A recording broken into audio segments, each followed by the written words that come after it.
नमस्कार दोस्तों, एक बार फिर से आप सभी का स्टडी 91 परिवार में बहुत बहुत स्वागत है। और जितने बच्चे जुड़ चुके हैं सभी को एक बार सुप्रभात, जय हिंद और वंदे मातरम। तो चलिए जल्दी से आप सभी लोग तैयार हो जाइए और शुरुआत करते हैं आज के सेशन की। और आज आप सब देख पा रहे होंगे कि मैं आज जो है आप लोगों के सामने जो है वेन डायग्राम का जो है कुछ पार्ट लेकर आया हूं, जिसमें से जो है आपकी टाइप 2 की सेकंड जो अलग प्रकार के क्वेश्चन से एक बार मैंने वेन डायग्राम की क्लास एक बार लगा दी थी और दूसरी क्लास में आप सबके सामने वेन डायग्राम की लेकर आया हूं और इनकी भी 2 क्लासेस हम लोग पढ़ेंगे और इसी प्रकार से जो है एक एक करके आगे क्या करेंगे बढ़ते चलेंगे, ठीक है ना। तो चलिए जितने बच्चे जुड़े हैं सभी को एक बार जय हिंद वंदे मातरम। तो आइए देखते हैं आज किस क्वेश्चन की शुरुआत करते हैं और एक एक करके आगे बढ़ते चलेंगे रोज की तरह और देखते हैं कि किस किस प्रकार के क्वेश्चन हमारे यहाँ पर पूछता है। तो आगे बढ़ने से पहले आप लोग यहाँ देख सकते हैं कि हिंदी का, यूपी टेट का, सुपर टेट का, यूपी पुलिस का, पीसीएस का, यूजीसी नेट का जो बैचेज स्टडी 91 के द्वारा प्रोवाइड किए गए हैं उनकी कुछ इन्फॉर्मेशन है यहाँ पर। आइए बढ़ते हैं नेक्स्ट क्वेश्चन की तरफ। तो क्वेश्चन नंबर फर्स्ट आप सबके सामने यहाँ पर आ चुका है, तो इसको ध्यान से पढ़िएगा और बताइएगा कि इस प्रश्न का सही आंसर क्या होगा। बहुत ही शानदार प्रश्न है। कह रहा है कि निम्नलिखित वेन आरेख में त्रिभुज पिता को दर्शाता है। जो त्रिभुज है, ये जो त्रिभुज है किसको दर्शाता है? पिता को। तो पहले आपको इसको लिखना पड़ेगा, तो मैं लिख देता हूं फिर आप लोग आंसर दीजिएगा। वृत्त इंजीनियर को दर्शाता है। तो जो वृत्त है तो ये आपका वृत्त है और ये किसको दर्शाता है? ये इंजीनियर को दर्शाता है। ये हो गया। फिर कह रहा है कि षटभुज, तो ये आपका षटभुज है, करदाता को दर्शाता है। तो ये जो षटभुज है किसको दर्शाएगा? करदाता को। जो करदाता है उनको दर्शाता है, तो ये भी मैंने यहाँ पे दर्शा दिया। फिर कह रहा है आयत रक्तदाता को दर्शाता है, कि जो आयत है ये किसको दर्शाता है? ये रक्तदाता को दर्शाता है। तो इतनी डेटा हमारे पास यहाँ पर दिया था, तो पहले हमने इसको लिख लिया। कौन किसको डिनोट करता है, इसको हम लोगों ने लिख लिया है। और फिर प्रश्न कह रहा है कि दी गई संख्या उस विशेष श्रेणी की व्यक्तियों को दर्शाता है। कह रहा है कि षटभुज करदाता और आयत रक्तों को दर्शाता है, को दर्शाता है, आयत रक्तदाता को दर्शाता है। तो दी गई संख्या उस विशेष श्रेणी व्यक्तियों की संख्या दर्शाती है। किस विशेष श्रेणी? क्वेश्चन तो यहाँ पे अधूरा है ना। क्वेश्चन यहाँ पे क्या है? अधूरा है। क्या पूछा है प्रश्न में ये थोड़ा सा बताना संभव नहीं हो पा रहा है कि इसमें पूछा क्या गया है, और जब तक ये नहीं पता चलेगा तो हम कैसे प्रश्न को बताएंगे, ठीक है ना। तो थोड़ा सा समस्या वाली बात है कि यहाँ पर हमें ये नहीं पता चल रहा है कि इसमें पूछा क्या गया है, और जब तक ये पता नहीं चलेगा तब तक क्वेश्चन को सही से हम लोग कर नहीं सकते हैं, ठीक है।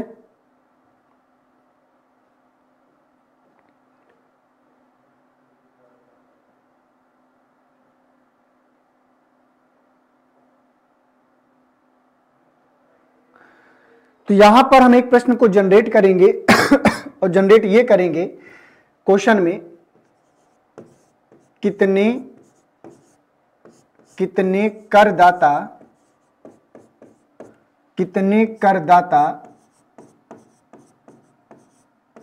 ऐसे हैं जो रक्तदाता भी हैं, जो रक्तदाता भी हैं। ये सेंटेंस यहां पर मिस था। एक सेंटेंस हमने जनरेट कर लिया ऑप्शन के अकॉर्डिंग। प्रश्न ने कहा कि कितने करदाता ऐसे हैं जो रक्तदाता भी हैं। तो अब यहां पर हमें ये देखना है कि कितने करदाता, तो करदाता षटभुज को दर्शाता है। तो प्रश्न ने कहा कि कितने करदाता ऐसे हैं जो रक्तदाता भी हैं। तो आपको ये देखना है कि करदाता और रक्तदाता का डायग्राम कितना कॉमन है। तो ये पूरा एरिया यहां से यहां तक आप लोग देख पा रहे होंगे। तो ये एरिया जो आपका करदाता और रक्तदाता दोनों में कॉमन है, यहां से यहां तक का एरिया जो है जो करदाता और रक्तदाता दोनों में क्या है? कॉमन है। तो यहां पर दोस्तों आपको ध्यान से देखना है। उसने कहा कितने करदाता ऐसे हैं जो रक्तदाता भी हैं। 36 लोग पिता भी हैं, लेकिन उसको पिता से कोई प्रॉब्लम नहीं है। उसने केवल शब्द का इस्तेमाल नहीं किया है, यह भी आपको ध्यान देना है। तो यहाँ पर 27 और 36 को आप जोड़ेंगे तो 7 6 13, 3 2 5 और 1 6, तो 63 लोग ऐसे होंगे जो 63 करदाता ऐसे हैं जो रक्तदाता भी हैं। तो क्वेश्चन नंबर पहले का जो आंसर आएगा पहला वाला, और जिन बच्चों ने पहले का आंसर पहला किया है उन सभी का प्रश्न क्या करेगा? सही हो जाएगा। उसने कहा कितने करदाता ऐसे हैं जो रक्तदाता भी हैं। तो 27 और 36 कितना हो जाएगा? 63, और 63 कहां है? ऑप्शन नंबर फर्स्ट में। आइए बढ़ते हैं क्वेश्चन नंबर सेकंड की तरफ। तो क्वेश्चन नंबर सेकंड को ध्यान से देखिएगा और बताइएगा कि इसमें क्या हमसे पूछ रहा है। कह रहा है कि दी गई आकृति में वृत्त जो बच्चों जो गा सकते हैं का प्रतिनिधित्व कर सकता है, ठीक है ना। आयत बच्चों जो खेल सकते हैं उनका प्रतिनिधित्व करता है, त्रिभुज जो बच्चों नाच सकते हैं उनका प्रतिनिधित्व करता है। तो आइए देखते हैं। उसने कहा कि व्रत ऐसे बच्चों को दर्शाता है जो गा सकते हैं। तो ये जो व्रत है आपको ध्यान से देखना है, जो व्रत है ये ऐसे बच्चों को दर्शाता है जो गा सकते हैं, ये आपको ध्यान से देखना है, जो सिंगिंग कर सकते हैं। ठीक है, यहां पर हमने दर्शा दिया। उसने कहा कि आयत ऐसे बच्चों को दर्शाता है जो क्या कर सकते हैं, खेल सकते हैं। तो ये आपका आयत है, ये ऐसे बच्चों को दर्शाता है जो क्या कर सकते हैं, खेल सकते हैं। जब तक हम इसको नहीं लिखेंगे तब तक हम प्रश्न को नहीं कर पाएंगे। फिर प्रश्न ने कहा और त्रिभुज ऐसे बच्चों को दर्शाता है जो नाच सकते हैं। तो जो त्रिभुज है ऐसे बच्चों को दर्शाता है जो नाच सकते हैं, मतलब जो डांसिंग कर सकते हैं, ये उनके बारे में डिनोट करता है।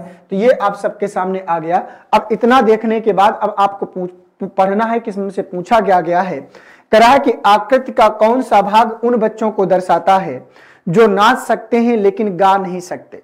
कह रहा है कि आकृति का कौन सा भाग उन बच्चों को दर्शाता है जो नाच सकते हैं लेकिन गा नहीं सकते हैं, आपको बताना है। तो आकृति का कौन सा भाग जो नाच सकते हैं लेकिन गा नहीं सकते, तो जो गा सकने वाले बच्चे इसमें, तो इसको तो निकाल दो क्योंकि इसको हमें नहीं लेना, इसको उसने मना कर दिया है।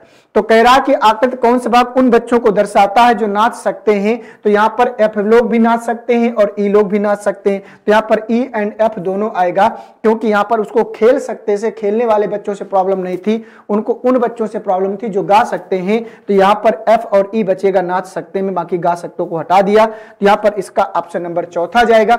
और अगर दूसरे का आप लोगों ने चौथा आंसर किया है तो ये प्रश्न क्या करेगा, सही हो जाएगा। क्वेश्चन नंबर तीसरे में आ जाइएगा और बताइएगा कि क्वेश्चन नंबर थर्ड का सही आंसर क्या होगा। करा कि निम्नलिखित आकृति में त्रिभुज बढ़ई का प्रतिनिधित्व करता है, वृत्त ब्लैक स्मिथ का प्रतिनिधित्व करता है और आयत मछुआरों का प्रतिनिधित्व करता है। तो कितने लोग बढ़ई नहीं हैं, तो बता दो भाई। पहले आप दर्शा लो, मैं दर्शा दूंगा, फिर आप लोग आंसर दीजिएगा। अगर कर सकते हैं तो बहुत बढ़िया है। तो दोस्तों यहां पर जो त्रिभुज है वो किसका प्रतिनिधित्व करता है, बढ़ई का प्रतिनिधित्व करता है। तो पहले मैं इसको लिख देता हूं, त्रिभुज बढ़ई का प्रतिनिधित्व करता है वृत्त ब्लैक स्मिथ का। जो वृत्त है, ये जो सर्कल है, ये ब्लैक स्मिथ का प्रतिनिधित्व करता है, ब्लैक स्मिथ का। तो यहां पर हम ब्लैक स्मिथ लिख लेंगे, ये हो गया।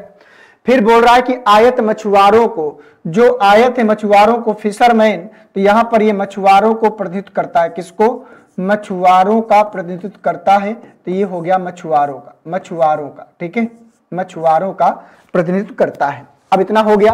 कितने लोग बढ़ई नहीं है, तो उसने कहा कि कितने लोग बढ़ई नहीं है, तो बढ़ई का जितना भी पार्ट है उसको हटा दो। तो बढ़ई में कितने लोग आएंगे, इतने लोग, इन सबको हटा दो, बाकी जो बचेगा बढ़ई नहीं है। 1 4 5 5 4 9 और 1 10। तो यहाँ पर 1 को 4 को और 5 को ले लेंगे, तो 5 4 9 और 1 10। तो 10 लोग ऐसे हो जाएंगे जो बढ़ई नहीं है। तो यहाँ पर इसका जो आंसर आएगा तीसरे का चौथा वाला। तो बिल्कुल छोटा सा प्रश्न था, मुझे आशा थी कि आप लोग इसको आसानी से कर सकते थे। छोटा सा पूछा था कितने लोग बढ़ई नहीं है, तो बढ़ई का जितना भी डायग्राम है उसको बाहर निकाल देंगे और बाकी जो शेष बचेगा वो सब बढ़ई नहीं होंगे भाई। 5 लोग ब्लैक स्मिथ हैं, 4 लोग जो है क्या है, ब्लैक स्मिथ और मछुआरे हैं, 1 लोग मछुआरे हैं। तो 5 4 9 और 1 10। तो तीसरे का जो आंसर आएगा चौथा वाला। ठीक है ना, तो कोई दिक्कत वाली बात नहीं है। आइए बढ़ते हैं नेक्स्ट क्वेश्चन में, क्वेश्चन नंबर 4 में। क्वेश्चन नंबर 4 को ध्यान से पढ़िएगा और बताइएगा कि इस प्रश्न का सही आंसर क्या आएगा। करा कि निम्नलिखित आकृति में त्रिभुज फुटबॉल खिलाड़ी का प्रतिनिधित्व करता है, वृत्त खो खो खिलाड़ियों का प्रतिनिधित्व करता है, आयत कबड्डी खिलाड़ियों का प्रतिनिधित्व करता है। कितने खिलाड़ी केवल कबड्डी और फुटबॉल दोनों खेलते हैं। तो यहाँ पर कौन क्या ये लिखा हुआ है, इसमें लिखने की आवश्यकता नहीं है। तो चलिए आप देख के बताइएगा कि इसमें कितने खिलाड़ी केवल कबड्डी और फुटबॉल दोनों खेलते हैं। केवल शब्द लगा हुआ है, इस बात का ध्यान देना है। तो बताइए इस प्रश्न का सही आंसर क्या आएगा। क्वेश्चन नंबर 4 आप सबके सामने है, इसको ध्यान से देखिए और बताइए कि क्या आएगा इस प्रश्न का सही आंसर। दोस्तों यहां पर फुटबॉल प्लेयर, कबड्डी प्लेयर और खो खो प्लेयर, ये आपकी इंफॉर्मेशन है। कह रहा है कितने खिलाड़ी केवल कबड्डी और फुटबॉल। तो केवल कबड्डी और फुटबॉल की बात किया जाएगा। तो यहां पर दोस्तों अगर ध्यान से देखें तो यहां पर क्या लिखा हुआ है, 8 की 9, तो यहां पर 9 लिखा हुआ है। तो 9 लोग ऐसे हैं जो केवल कबड्डी और फुटबॉल खेलते हैं। वैसे कबड्डी और फुटबॉल 10 और 19 खेलते हैं, लेकिन खो खो भी 10 लोग खेलते हैं। 10 लोगों को हटा देंगे तो कितना बचेगा, 9 लोग। तो चौथे का जो आंसर आएगा वो पहला वाला। और जिन बच्चों ने चौथे का पहला आंसर दिया है 9, उन सब बच्चों का प्रश्न क्या करेगा, सही हो जाएगा। उसने कहा कितने खिलाड़ी केवल कबड्डी और फुटबॉल, तो ये कबड्डी है, ये फुटबॉल है, तो केवल कबड्डी और फुटबॉल खेलने वालों की संख्या 9 है। तो चौथे का जो आंसर आएगा वो पहला वाला आएगा। आइए आगे बढ़ते हैं। तो आगे बढ़ने से पहले यहां देख सकते हैं कि जो स्टडी 91 के द्वारा जो बुक्स आप लोगों को प्रोवाइड की गई है उनकी कुछ डिटेल है यहाँ पर। उसमें से हिंदी का, वीडियो का, पेट का, आरओ एआरओ और लेखपाल की कॉम्बो बुक जो आप लोगों को यहाँ पर प्रोवाइड किया गया है। आइए अगले क्वेश्चन में चलते हैं, क्वेश्चन नंबर 5 में। तो क्वेश्चन नंबर 5 को ध्यान से पढ़िएगा और बताइएगा कि क्या आ जाएगा इस प्रश्न का सही आंसर। तो सावधानी के साथ पढ़ेंगे। तरह की निम्नलिखित वेन आरेख में त्रिभुज खिलाड़ियों के लिए है, तो पहले इसको लिखना पड़ेगा। षटभुज भारतीयों के लिए है, आयत लड़कों के लिए है, और दी गई संख्याएं उस विशेष श्रेणी में व्यक्तियों की संख्या दर्शाती है। कितने भारतीय खिलाड़ी हैं लेकिन लड़के नहीं है। बहुत ही छोटा सा प्रश्न है, ये क्वेश्चन पूछा था, सीजीएल का क्वेश्चन है 17/8/2021 इवनिंग बैच का। देखते हैं कितने बच्चे कर पाते हैं। तो पहले आपको दर्शाना पड़ेगा कि कौन क्या कहता है। तो उसने कहा है कि निम्नलिखित वेन आरेख में त्रिभुज किसको, खिलाड़ियों को। तो ये त्रिभुज है और ये किसको डिनोट करेगा, ये खिलाड़ियों को डिनोट करेगा। तो चलिए पहले हम इसको लिख लेते हैं। त्रिभुज जो है खिलाड़ियों को डिनोट करता है। षटभुज भारतीयों के लिए, ये षटभुज है, ये किसको बताएगा, भारतीयों को बताएगा। तो ये भारतीय है, षटभुज भारतीयों के लिए बताएगा। और आयत लड़कों के लिए, तो दोस्तों ये जो है ये क्या है, ये आयत है, और आयत किसके लिए बताता है, लड़कों को डिनोट करता है। तो सारी की सारी चीजें मैंने यहां पर लिख दी है। अब कह रहा कि दी गई संख्याएं उस विशेष श्रेणी में व्यक्तियों की संख्या दर्शाती हैं। कैसे, कितने भारतीय खिलाड़ी हैं, उसने कहा कितने भारतीय खिलाड़ी हैं लेकिन लड़के नहीं हैं। तो लड़कों से उसको प्रॉब्लम है, तो लड़कों को जितना भी आयत के अंतर्गत आएगा इसको हटा दीजिए। इसको तो आपको गलती से भी नहीं लेना। अब आपको ये देखना है कितने भारतीय खिलाड़ी हैं, मतलब भारतीय भी है खिलाड़ी भी हैं लेकिन लड़के नहीं हैं। आपको ये देखना है कि कितना डायग्राम भारतीय और खिलाड़ियों का कॉमन है। तो भारतीय और खिलाड़ियों का डायग्राम ये 10 और 5, क्योंकि 6 की अगर बात करेंगे तो 6 लोग भारतीय तो हैं लेकिन खिलाड़ी नहीं है। तो यहाँ पर 10 और 15 को जोड़ेंगे, तो 10 और 15 को जोड़ेंगे तो कितना आएगा, 25। तो यहाँ पर आएगा कितने भारतीय खिलाड़ी हैं लेकिन लड़के नहीं है। तो 10 और 15 25, कितने भारतीय खिलाड़ी हैं लेकिन लड़के, मतलब भारतीय भी हो खिलाड़ी भी हो, गलत हो जाएगा, ऐसे गलत हो जाएगा बिल्कुल। उसने कहा कितने भारतीय खिलाड़ी हैं लेकिन लड़के नहीं, मतलब भारतीय भी हो खिलाड़ी भी हो। अगर 15 की बात करेंगे तो 15 लोग खिलाड़ी हैं लेकिन भारतीय नहीं, तो यहां पर कितना बचेगा, 10 बचेगा। और 10 कहां जाएगा, ऑप्शन नंबर फर्स्ट में। तो 5वें का जो आंसर आएगा पहला वाला। और जिन बच्चों ने 5वें का पहला वाला आंसर 10 दिया है उन सबका सही होगा। क्यों, क्योंकि यहां पर हम 15 काउंट कर ले रहे थे। क्यों, 15 खिलाड़ी हो, भारतीय नहीं है, और यहां पर मुझसे दोनों पूछा है, इसलिए 15 नहीं होगा, केवल कितना आंसर आएगा, 10 आंसर आएगा। और जिन बच्चों ने 5वें का पहला वाला 10 आंसर किया है उन सभी का प्रश्न क्या करेगा, सही हो जाएगा। आइए बढ़ते हैं क्वेश्चन नंबर 6 में। तो क्वेश्चन नंबर 6 को ध्यान से पढ़िएगा और बताइएगा कि क्वेश्चन नंबर 6 का सही आंसर आप सब लोगों के अकॉर्डिंग क्या आ जाएगा। क्वेश्चन नंबर 6 कह रहा है कि निम्नलिखित वेन आरेख में वर्ग डॉक्टर के लिए है, वृत्त रक्तदानकर्ता के लिए और पेंटागन महिला के लिए दिया गया उस विशेष श्रेणी में व्यक्तियों की संख्या का प्रतिनिधित्व करता है। रक्तदान करने वाली कितनी महिला डॉक्टर हैं, ये आपसे पूछ रहा है। तो बताइए इसमें क्वेश्चन नंबर 6 का आंसर क्या आ जाएगा। तो पहले आप इसको लिख लीजिए। कह रहा है निम्नलिखित वेन आरेख में वर्ग डॉक्टर के लिए, तो वर्ग जो होता है, वर्ग कौन होता है, जिसकी चारों भुजाएं बराबर होती हैं, तो ये डॉक्टर को दर्शाएगा। और वृत्त रक्तदान करता, तो जो वृत्त है वो रक्तदान करता के लिए बताएगा। तो यहां पर जो रक्तदान करने वाले लोग हैं, रक्तदान करने वाले लोग हैं उनको बताएगा। इसके बाद कह रहा है कि और पेंटागन महिला के लिए, पेंटागन मतलब 5 आकृति वाला है पेंटागन, ये किसके लिए बताता है, ये महिला के लिए बताता है। ये हो गया, पेंटागन महिला के लिए है, दिया गया उस विशेष श्रेणी में व्यक्तियों की संख्या प्रतिनिधित्व करता है। रक्तदान करने वाली कितनी महिला डॉक्टर हैं, तो रक्तदान करने वाली कितनी महिला डॉक्टर है, मतलब तीनों आपसे पूछा है, तो तीनों की संख्या जो तीनों में कॉमन होगा। तो दोस्तों अगर ध्यान से देखें तो तीनों में कॉमन कौन सा डायग्राम है, इतना, ये इतना डायग्राम है जो तीनों आकृतियों में कॉमन है। अगर 54 की बात करें तो 54 लोग महिला नहीं है, 34 की बात करें तो 34 लोग रक्तदान करने वाले नहीं हैं। और इसके बाद 1 की बात करें तो 1 की अगर बात करें तो 1 लोग जो क्या डॉक्टर नहीं है, तो यहाँ पर सिर्फ 50 आएगा। और 50 का है ऑप्शन नंबर 4 में। तो छठवें का जो आंसर आएगा चौथा वाला। और अगर आपने छठवें का चौथा वाला आंसर किया होगा तो ये प्रश्न आप लोगों का क्या हो जाएगा, सही हो जाएगा। छोटा सा प्रश्न था, कोई दिक्कत वाली बात नहीं थी। और अगर आप लोगों ने बढ़िया से सावधानी से इसका आंसर किया होगा तो आंसर आपको जरूर मिल जाएगा। ठीक है, तो छठवें का जो दोस्तों आंसर होगा वो चौथा वाला होगा। आइए बढ़ते हैं क्वेश्चन नंबर 7 की तरफ। इसको ध्यान से पढ़िएगा और बताइएगा, ये भी सीजीएल का क्वेश्चन है।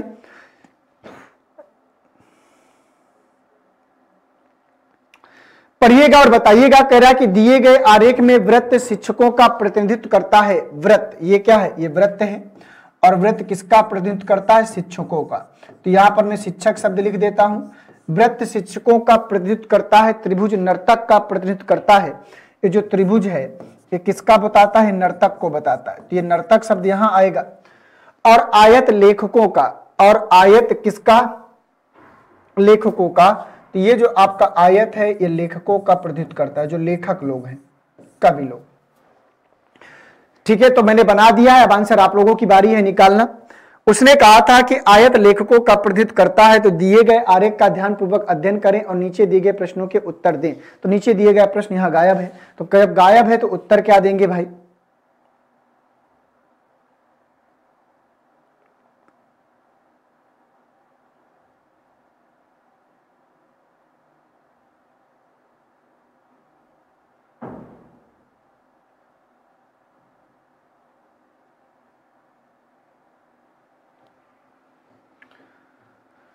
तो यहां पर प्रश्न आपको बताना है। प्रश्न आपका हो जाएगा, जनरेट कर लेते हैं। ऐसे शिक्षकों की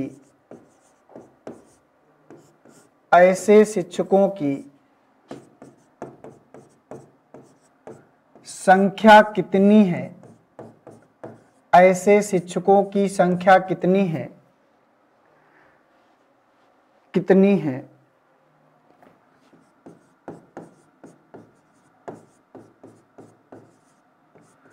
जो लेखक हैं लेकिन नर्तक नहीं।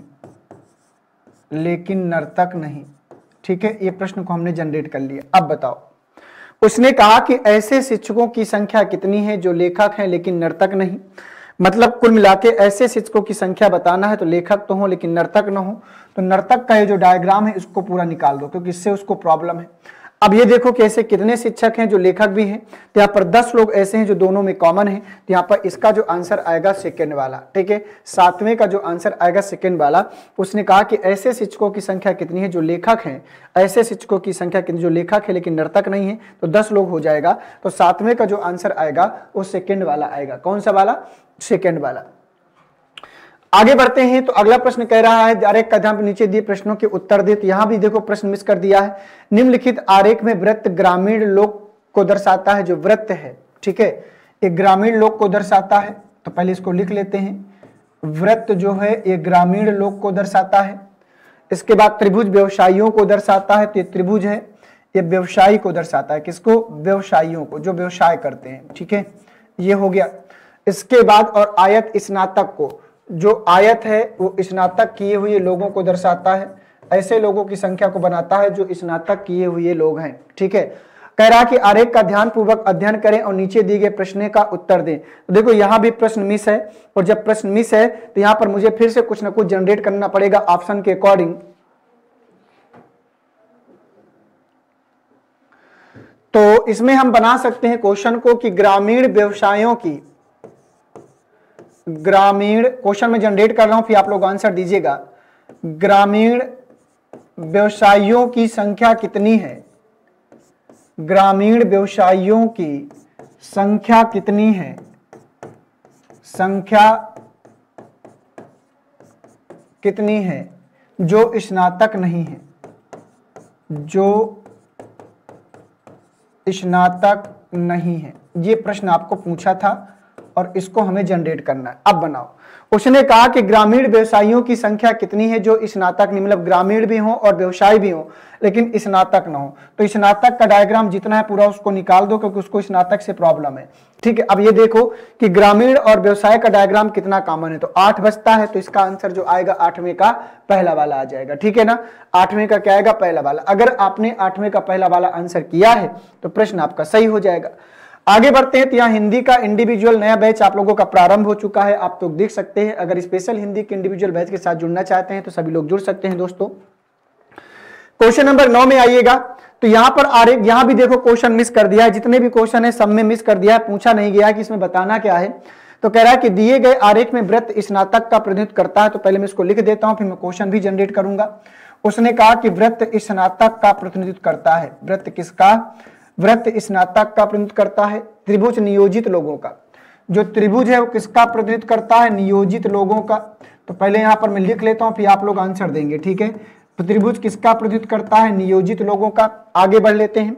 फिर कह रहा आयत ग्रामीण लोग का। आयत, आयत कौन सा है, ये वाला है ना, ये किसको दर्शाता है, ग्रामीण लोग को। किसको, ग्रामीण लोगों का प्रतिनिधित्व करता है। ग्रामीण लोग लिखा है या लोग होगा, आगे देख लेंगे। कि आरेख का ध्यान पूर्वक अध्ययन करें और प्रश्न का उत्तर दें। कह रहा है कि आरेख का ध्यान पूर्वक अध्ययन करें और प्रश्न का उत्तर दें। तो यहां पर प्रश्न आपका जो बनेगा वो प्रश्न ये बनेगा, ग्रामीण बेरोजगार, ग्रामीण बेरोजगार स्नातकों की संख्या। ध्यान से देखना क्वेश्चन को, ग्रामीण बेरोजगार स्नातकों की संख्या कितनी है, ये आपका प्रश्न जनरेट हो गया। स्नातकों की संख्या कितनी है। ठीक है, प्रश्न ने कहा कि ग्रामीण बेरोजगार स्नातकों की संख्या, मतलब ग्रामीण भी होना चाहिए और नियोजित लोग। उसने कहा कि बेरोजगार, तो ये तो नौकरी कर रहे हैं तो इसको तो हटा दो भाई, इसको नहीं लेना। अब ये देखो कि ग्रामीण बेरोजगार स्नातक, मतलब ऐसे लोगों की संख्या जो ग्रामीण और स्नातक हैं। तो कितना कॉमन कर रहा है, 8 कॉमन कर रहा है। जो ग्रामीण भी हैं, रोजगार है लेकिन उसको स्नातक से समस्या है, तो इसका आंसर क्या आएगा, 8 आएगा। तेरा ग्रामीण बेरोजगार स्नातकों की संख्या, तो यहाँ आप देख सकते हैं, तो यहाँ पर जो आंसर आएगा ग्रामीण बेरोजगार स्नातकों की संख्या वो कितनी आएगी, 8 आएगी। ठीक है ना, तो इसको भी हम लोगों ने क्या कर लिया, सॉल्व कर लिया। आइए बढ़ते हैं क्वेश्चन नंबर 10 में। तो क्वेश्चन नंबर 10 का आंसर बताओ। कह रहा कि दिए गए आरेख में आकृतियां व्यक्तियों की श्रेणियों को दर्शाती हैं। विभिन्न खंडों में दी गई संख्या उस श्रेणी के व्यक्तियों की संख्या कहलाती है।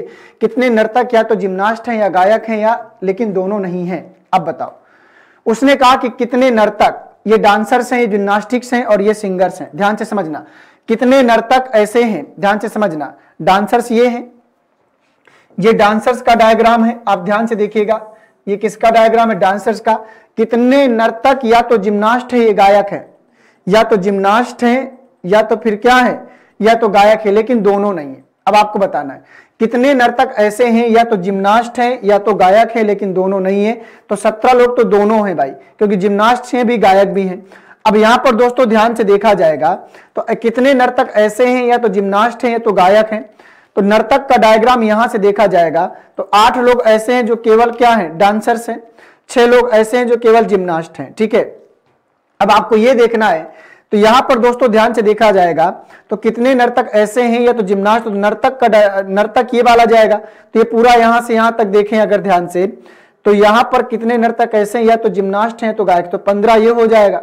15 लोग ऐसे हैं जो जिम्नास्ट और सिंगर ऐसे हैं और लेकिन डांसर्स नहीं है। लेकिन क्या है, डांसर्स नहीं है।